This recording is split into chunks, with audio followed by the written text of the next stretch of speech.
Moving on to ADHD and how that is impacting fluency. So ADHD really impacts the context or the executive functioning processor. Now, I want to go over exactly what executive functioning is because we use that word a lot. It's thrown around all the time, okay? And there's a lot, so I'm going to read it from it, all right? Don't judge me. So we have sustained attention, staying attentive, all right? ADHD, pretty much know about that. Selective attention, knowing what to pay attention to. Working memory, something called cognitive flexibility. And this is the ability to go from maybe simple to hard or literal to inferential, being able to switch between tasks, all right, quickly. That's the point of that. Lack of control, self-monitoring, that's that thinking about your thinking. We'll use that word metacognitive. Do I understand what I'm reading? Do I need to read this sentence over again? Planning, all right? What do I need to read exactly? What am I looking for? What's the point of all this? What am I supposed to do? And a lot of that has to do with sequencing, putting things in order. What's the beginning, middle, and end? All right? Task initiation, just getting it started. When dopamine drops, then the want to do things is just a big struggle. Effort regulation and emotional regulation. You know, I don't want to keep doing this. And the emotional regulation is a part that most people don't know about. And that is being able to fight through your emotions. So think of it like this.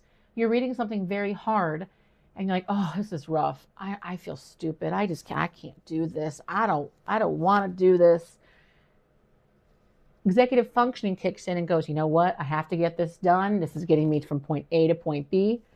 If your executive functioning is not exactly working all that well, it goes up and down. So I want you to think of the executive functioning or context processor as like the boss, the control center. Think of it like mom. And mom is in charge of the other three, phonological, orthographic, and the meaning processors, and making sure that they're working together, getting along nice, everything's going okay. And remember, when mom's out of the picture or nobody's watching, the three can kind of have some issues with each other. So that's really the point when it comes to ADHD is it's not a point of do they have the decoding and phonological skills. It's being able to coordinate those with the meaning and understand.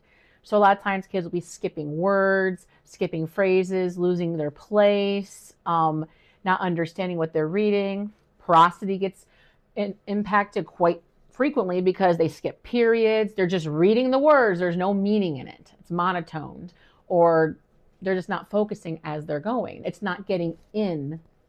And the working memory is overloaded because the working memory is trying to make up for all the issues that's going on.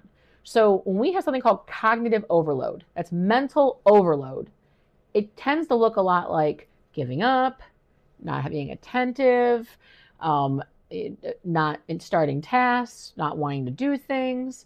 And it can be quite the struggle. And I want to introduce something in here as well.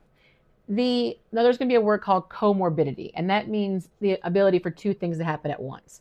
So the comorbidity rate of dyslexia with ADHD is, I'm going to look at the number real quick so I can say it exactly, 25 to 40% of people with dyslexia may qualify for ADHD. So I want you to think about that, all right? So not only do you have mom, executive functioning, context processor, you know, coming in and out, being inconsistent, you also have the orthographic and the phonological having issues and not having the skills. So you actually have to come at intervention from like two ways. A lot of times these are those kids, and not all the time, but a lot of times these are those kids that, you know, they struggle with breaking down the words and they also struggle with meaning.